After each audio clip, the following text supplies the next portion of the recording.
नमस्कार एवरीवन, बहुत बहुत स्वागत है हमारी यूट्यूब चैनल पे। आशा करता हूँ सब अच्छे होंगे। तो सबसे पहले स्टॉक में ट्रेड करना है, 12 बज के 1 मिनट है।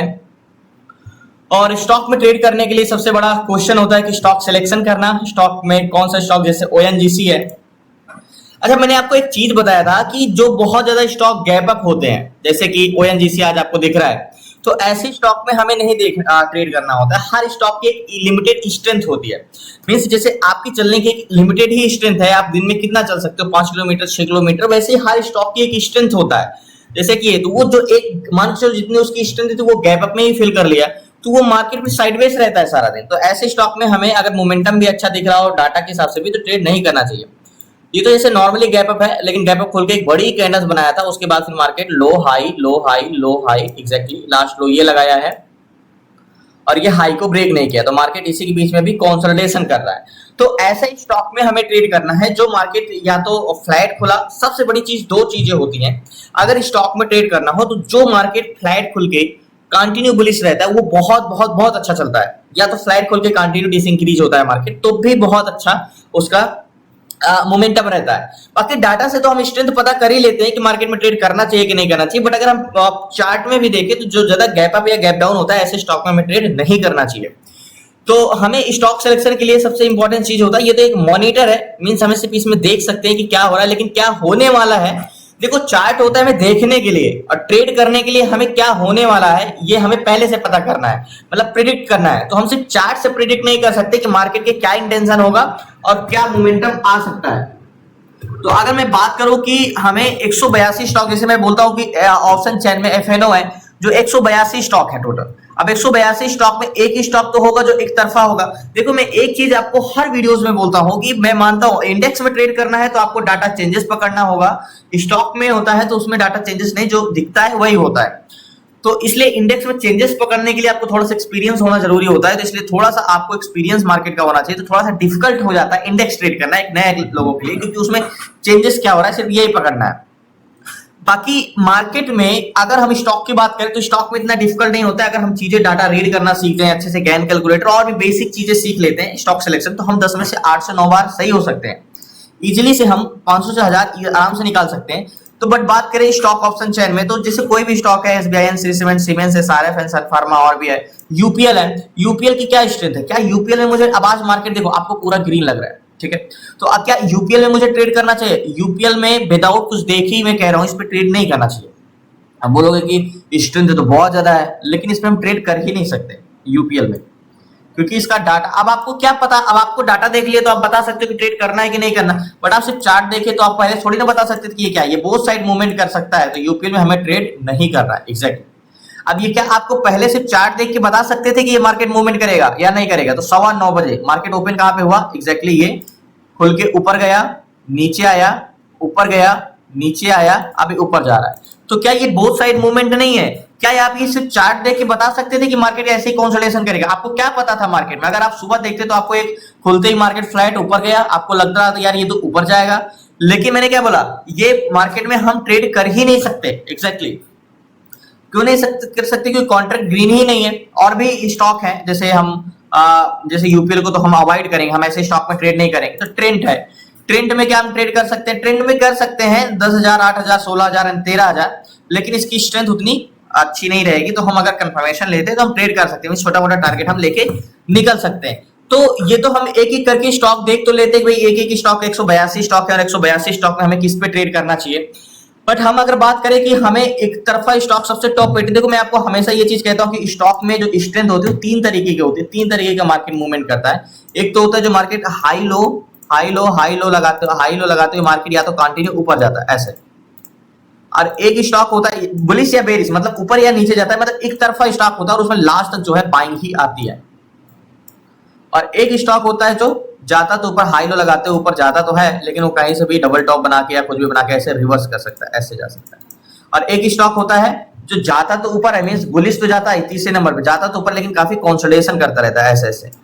तो हमें एक तरफा स्टॉक चाहिए 182 स्टॉक में, जो एक स्टॉक को पिक कर सके हम। तो हमें जब तक सबका डाटा नहीं देखेंगे तो हम कैसे जज कर सकते हैं कि कौन सा स्टॉक सबसे ज्यादा स्ट्रेंथ है और कौन से स्टॉक में सबसे ज्यादा एक डायरेक्शन में ही चलेगा। तो उसके लिए हमें सीट्स का सहारा लेना पड़ेगा, जिससे हम सबका डाटा यानी स्टॉक आसानी से पिक कर सकते हैं यहाँ से। जैसे ट्रेंड तो फर्स्ट पे है, मैंने ट्रेंड वहां पे बताया है, तो ट्रेंड तो आपको फर्स्ट में दिख गया है, लुपिन है, कोरोमंडल है। तो जो जैसे मैंने ट्रेंड बताया, तो आज 182 स्टॉक में ट्रेंड जो है वो फर्स्ट नंबर पे है। लेकिन ट्रेंड में ट्रेड करने के लिए हमें सिर्फ इतना इंपॉर्टेंस नहीं होगा, इसका चेंज इन कॉन्ट्रैक्ट भी हमें देखना होगा कि भले इंक्रीज दिख रहा है, मींस इसका सीपीआर देखो, सीट्स पे देखते हैं तो इसकी स्ट्रेंथ अगर यहाँ पे देखें तो सबसे ज्यादा इसकी है, ये है कैन मार्क की है 2.0 से इसकी। अगर ट्रेंड के देखें तो उतनी स्ट्रेंथ नहीं है, 1.22 की स्ट्रेंथ ही है, लेकिन टॉप पे आता है 182 स्टॉक में, टॉप पे आता है ट्रेंड। चेंज इन कॉन्ट्रैक्ट देखना होगा एक बार, कर सकते हैं कि नहीं कर सकते हैं, कर सकते हैं कंफर्मेशन लेके। तो एक बार हम ट्रेंड को देखते हैं, मींस चेंज इन कॉन्ट्रैक्ट इसका देखते हैं, लास्ट तक बने रहिए। इसको trend, okay, bullish strength, okay, exactly ये मार्केट नीचे से ऊपर मूवमेंट कर चुका है। इसको सबसे पहले वन डे टाइम फ्रेम में लगाएंगे तो ये ऑल टाइम हाई पे है। जब ऑल टाइम हाई पे होता है मार्केट तो काफी मशक्कत होती है, मींस डाटा में बुलिश लग रहा है लेकिन काफी दिन का बुलिश डाटा है। तो 6480 रुपए पे चल रहा है मार्केट, तो ये ऑल टाइम हाई पे है। तो हमें हॉरिजॉन्टल जोन यानी वन डे टाइम फ्रेम का जो हम कैंडल्स का बॉडी लेते हैं हॉरिजॉन्टल जोन के लिए, वो तो हमारा काम आने वाला है नहीं, क्योंकि ऑल टाइम हाई पे है मार्केट। तो ऑल टाइम हाई पे है मार्केट, तो क्या किया जा सकता है, तो ऑल टाइम हाई पे मार्केट बुलिश कहां गया, हाई इसका कहां गया, लास्ट हाई इसका हॉरिजॉन्टल जोन हम ये ले सकते हैं, ये हमारा हॉरिजॉन्टल जोन हो सकता है मार्केट को। इसको ब्रेक करके मार्केट कहां तक गया था, 6505 तक गया था।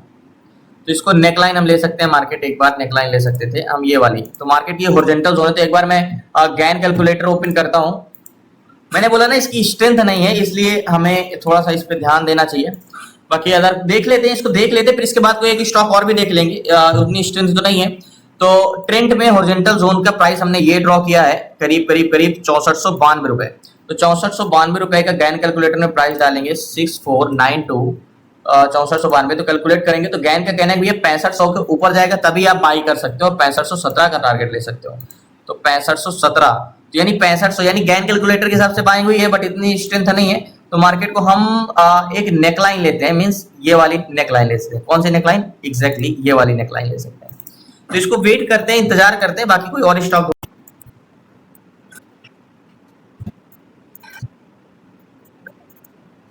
सो फाइनली एक स्टॉक हमें मिला है कोलपाल, और चेंजिंग कॉन्ट्रैक्ट में अगर देखें तो ये 6वें नंबर पे है, और इसकी स्ट्रेंथ देखें तो 1.62 की है, तो 61 की है, तो उतनी स्ट्रेंथ तो नहीं है, 2x की भी स्ट्रेंथ नहीं है। तो इसको एक बार ऑप्शन चैन में लगाते हैं और देखते हैं, ओके, कोलपाल, ओके, ये है क्या चेंजिंग कॉन्ट्रैक्ट है, हाँ है, तो 32 and 19, okay, 4000 and 3000। Changing contract भी अच्छा है। तो एक बार इसको कोलपाल का चेंजिंग कॉन्ट्रैक्ट लगाते हैं, सॉरी मार्केट में लगाते हैं, इसको ध्यान से देखते हैं।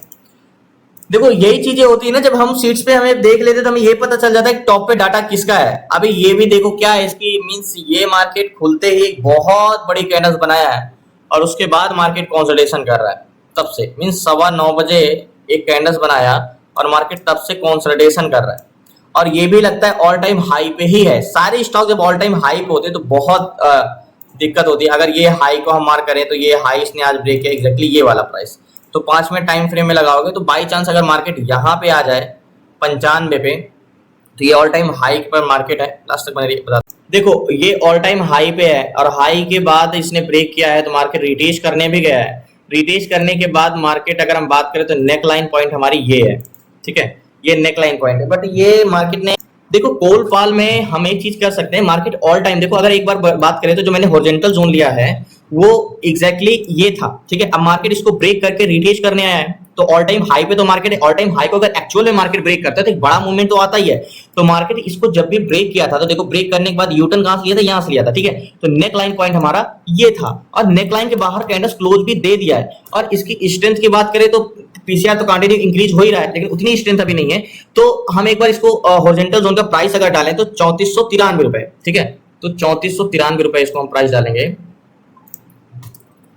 3493 रुपए, और कैलकुलेट करेंगे तो गैन का कहना है कि भैया यहाँ पे आप जाओगे तो कम से कम 3495 को ब्रेक करेगा, तब आप ट्रेड कर सकते हो। 3508 का टारगेट, तो 3508 का टारगेट 3513 चल रहा है, तो मार्केट ऑल टाइम। और अगर ये वाला एक बार मैं डालूंगा 3507 का, अगर मैं प्राइस डालता हूं अगर इस पे, 3507 का, ओके 3507 3507 का डालते हैं तो गैन का कहना है कि 3510 पे जाएगा तो आप बाई कर सकते हो 3523 का टारगेट। तो 3510 पे जाएगा तो आप ट्रेड कर सकते हो यहाँ पे कोलपाल में। तो 3508 3510 यानी 3510 तो तब भी जा चुका है, 3523 का टारगेट मिल रहा है। तो एक चीज तो है, एक बार इसको मैं कोलपाल को एक बार चेंजिंग कॉन्ट्रैक्ट में मैं एक बार और देख ले रहा हूँ कोलपाल, ओके क्या कंटिन्यू इंक्रीज हो रहा है। देखो यहाँ पे पीसीआर तो मॉर्निंग से इंक्रीज हो रहा है, मतलब पुश सेलर आज चाह रहे हैं मार्केट को ऊपर ले जाना। तो कोलपाल में हम ट्रेड कर सकते हैं इस पे, और मैं इस पे ट्रेड लेता हूं, और स्टॉप लॉस थोड़ा सा बड़ा रखना पड़ेगा क्योंकि मार्केट इस जोन को टेस्ट कर, वैसे कैंडल्स तो क्लोज दे दिया है ऊपर, तब भी स्टॉप लॉस तो हमारा हॉरिजॉन्टल जोन का तो रहेगा ही रहेगा, मींस कम से कम 95 का तो रहेगा। मैं इस पे ट्रेड लेता हूं। सो फाइनली कोलपाल में मैंने टोटल 70 क्वांटिटी ली है और 49,168 का फंड लगा है। अब देखो गैन का एक चीज ये भी है कि गैन कैलकुलेटर क्या सेलिंग जोन बता रहा है, अगर 8 का है तो गैन कैलकुलेटर का क्या है सेलिंग साइड 3495 रुपए, यानी 3495 रुपए के नीचे जाता है तभी आप बेरी जा सकते हैं, यानी स्टॉप लॉस 3495 का कोलपाल में। तो 3495 का तो वैसे भी हमारा ये लो है 3495। तो ये मार्केट जहां तक है ना, ये हाई को ब्रेक कर दिया है, इस रीजन से मैंने ट्रेड लिया है। हाई को ब्रेक करने का मतलब ये जो नेकलाइन था, ये कैंडल से क्लोज पहले ही दे दिया था, ये नेकलाइन को तो देखो मैंने एक चीज बताया कि अगर ब्रेकआउट रिट्रेस रिजेक्शन होता है और ऊपर मार्केट ब्रेक कर देता है, लेकिन अगर दोबारा मार्केट नेकलाइन को टेस्ट करने आता है तो उसके पीछे का सिर्फ एक रीजन होता है कि मार्केट में वैल्यूम की कमी है। तो जैसे मैं चेंजिंग कॉन्ट्रैक्ट में आपको कोलपाल के बारे में बताया था कि इसकी स्ट्रेंथ तो 1.77 की है, तो वैसे भी कम है स्ट्रेंथ, लेकिन इसका चेंजिंग कॉन्ट्रैक्ट अच्छा खासा इंक्रीज हुआ है। तो कोलपाल में हम ट्रेड लिए हैं, और ये टारगेट पॉइंट की बात करें तो टारगेट पॉइंट हम ऑल टाइम हाई पे हैं। तो ऑल टाइम हाई पे है तो अगर 10 को ब्रेक करेगा तो गैन कैलकुलेटर का टारगेट हमारा 23 मिला, यानी 3523 रुपए का। तो कोलपाल में हम जैसे मैंने ट्रेंड में भी बताया था ना कि ट्रेंड बुलिश जाएगा, तो फिर ट्रेंड को मैंने छोड़ दिया, तो फिर मैंने कोलपाल में ट्रेड लिया। अब इसको ब्रेक करेगा तो मार्केट हम 23 का टारगेट रखेंगे, एक्जैक्टली ये 22.78 का टारगेट पॉइंट हम ये रखते हैं। और इसकी स्ट्रेंथ मींस चेंजिंग कॉन्ट्रैक्ट अगर इंक्रीज हो रहा है, अगर ये एक प्रकार से ये कैंडल्स मतलब बाहर ये ब्रेक ना करता, मींस कैंडल्स क्लोज ना देता, तो हम एक प्रकार से इस पे ट्रेड नहीं ले सकते थे, लेकिन ये एंट्री तो यहीं पे दे दिया है और दोबारा लो को टेस्ट करने आया थी, हमारा एक अच्छी अपॉर्चुनिटी थी टारगेट ट्रेड लेने की। तो टारगेट पॉइंट 23 का, यानी 12 पॉइंट भी मिलता है 70 क्वांटिटी में, तो ठीक है। हम ज्यादा देर तक ऑल टाइम हाई पे हैं तो फिर हम टारगेट क्या ले सकते हैं, क्योंकि हिस्ट्री में तो हमारे पास कुछ नहीं है, हम सिर्फ गैन कैलकुलेटर का ही पहला टारगेट ले सकते हैं। तो 12 की एंट्री है, 23 है, तो मींस 11-12 पॉइंट मिलता है 70 क्वांटिटी में, तो वो लेके मैं निकल जाऊंगा, स्ट्रेंथ है इतना तो इजी से मिल ही जाएगा। और इसको साइड करते हैं हॉरिजॉन्टल जोन को 95, तो मार्केट नीचे आता है। तो मैं अगर बात करूंगा तो कैंडल्स क्लोज दे देगा, अगर तो लो मार्केट में क्या है अभी स्टॉप लॉस तो नहीं, बट स्टॉप लॉस पॉइंट अगर बात करूंगा तो मैं कम से कम ये जोन का, यहाँ का, इसके नीचे के स्टॉप लॉस लगाऊंगा 6500 के नीचे, सॉरी ये 3500 के नीचे, ठीक है, इसके ऊपर में। तो वेट करते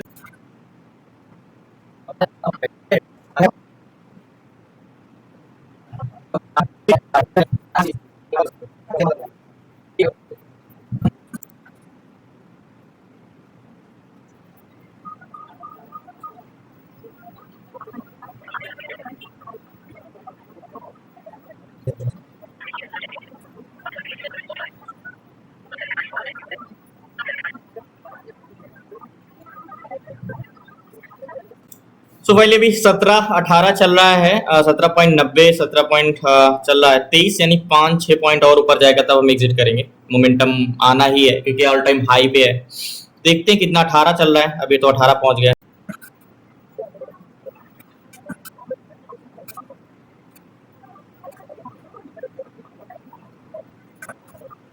सो भाई लास्ट हाई इसका 20 रहा है, यानी 20.70 तक गया है, तो क्या मार्केट में हो जाना चाहिए? नहीं, ये एक्चुअली में ये हाई, अगर इसके ऊपर कैंडल्स क्लोज दिया तो इसका मोमेंटम फिर लास्ट तक इसका बाइंग ही आना तय है, तो इतना जल्दी नहीं निकलेंगे। 18 है तो कम से कम पहला टारगेट, यानी गैन कैलकुलेटर का पहला टारगेट है यहाँ पे। अगर मैं ये मैंने दूसरी प्राइस डाल के रखा है यहाँ पे, 1 मिनट। कोलपाल में हमारा हॉरिजॉन्टल जोन का प्राइस क्या था, 8 डाले थे हम, 2308 रुपए शायद डाले थे या 2307 डाले थे, ओके।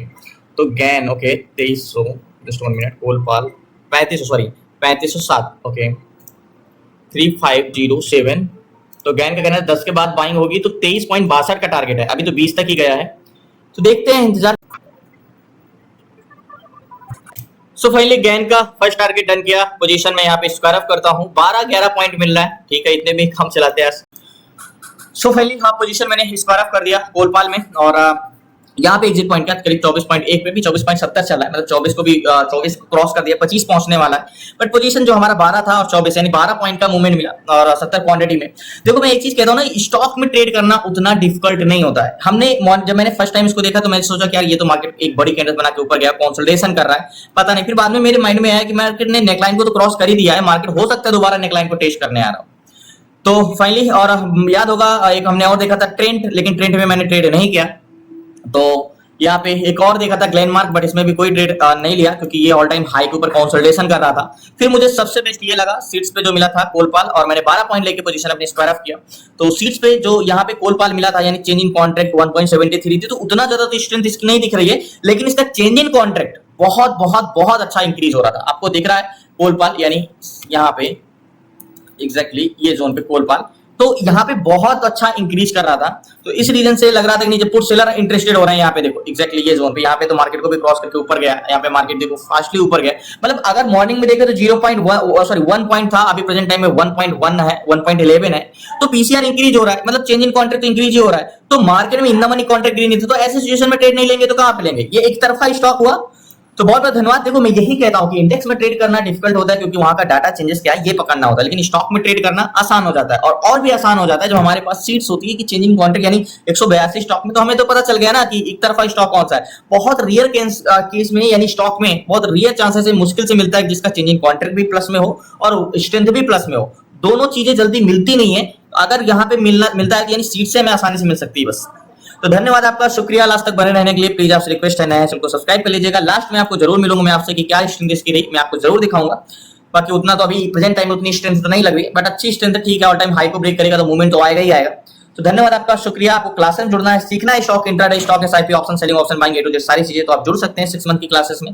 बाकी मैं आपको 3 बजे के आसपास मिलूंगा जरूर। धन्यवाद। सो फाइनली जो मैंने कोलपाल में ट्रेड लिया था, तो देखो जो टारगेट सिलेक्ट किया था परफेक्ट टारगेट था, इसीलिए कि तो जितना इंपॉर्टेंस होता है एंट्री करना उससे ज्यादा इंपॉर्टेंट होता है सही जगह टारगेट लेना।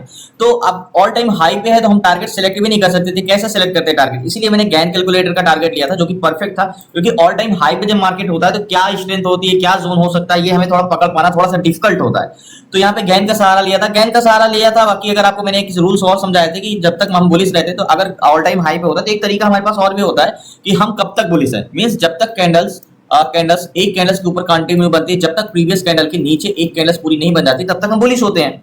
तो वैसे भी यहाँ का कंफर्मेशन मिल गया था कि जो बुलिश था वो बुलिश ट्रेंड खत्म हुआ था यहाँ पे, और इसके बाद हम वैसे भी निकल जाते। बट जो गैन कैलकुलेटर का वो पहला टारगेट तो हमारा यहाँ पे दिया था 10 के बाद क्रॉस करेगा, तो ठीक है 12 पॉइंट ही मिला, लेकिन ठीक है अच्छा टारगेट मिला क्योंकि ऑलरेडी मार्केट ने गैप अप पे खोला था। क्योंकि क्लोजिंग प्राइस हमारी 59 की थी, ओपन हुआ 70 पे, 11 पॉइंट तो वैसे भी ओपन हुआ 59 पे खुलने के बाद डायरेक्ट एक कैंडल्स में 4 गया, यानी कह सकते हो 5 मिनट में सिर्फ मार्केट 40 पॉइंट ऊपर गया। उसके बाद कंसोलिडेशन किया और हमने सही टाइम पे इसको पकड़ा था, जैसे ही पकड़ा था ये कंटिन्यू टारगेट दिया था। तो धन्यवाद आपका, शुक्रिया, जय हिंद। लास्ट तक बने रहने के लिए धन्यवाद आपका। बाकी क्लास में जुड़ना है तो डिस्क्रिप्शन में नंबर है, आप व्हाट्सएप करके जुड़ सकते हैं। शुक्रिया आपका। याद होगा एक ही स्टॉक में मैंने और भी बोला था कि ट्रेंड में ट्रेड लेना है, वो ब्रेक करने के बाद लेंगे तो, लेकिन उस समय तो मैंने लिया नहीं था क्योंकि मार्केट में मैंने बता दिया था कि हमने कोलपाल में ट्रेड लिया था और उसका इसका भी मैंने बोला था कि बुलिश स्ट्रेंथ होगी, बुलिश इंटेंशन होगा, लेकिन बुलिश ही गया। एक चीज ये है कि मार्केट अगर कंटिन्यू कॉन्ट्रैक्ट इंक्रीज हो रहा है, मार्केट भले नीचे आ रहा है तो ये समझ लो मतलब इसकी स्ट्रेंथ बुलिश थी, तो हम ऐसे स्टॉक को ही पिक करें या तो हमारे डायरेक्शन में आए, अगर हमारे डायरेक्शन में नहीं आता है तो हमारे डायरेक्शन के अगेंस्ट भी ना जाए। तो जैसे कि यहाँ पे ट्रेंड में मैं बोला था कि नहीं भाई यहाँ पे मार्केट कंसोलिडेशन कर रहा है ऑल टाइम हाई पे, ये ब्रेक करेगा तो हम कैंडल्स क्लोज होने पर ट्रेड लेंगे। बट अगर ये हमारे फेवर में नहीं गया तो ये हमारे अगेंस्ट भी नहीं जाएगा, तो ये कंसोलिडेशन ही करेगा जहां तक ये मूवमेंट ऊपर कर सकता है। तो धन्यवाद आपका।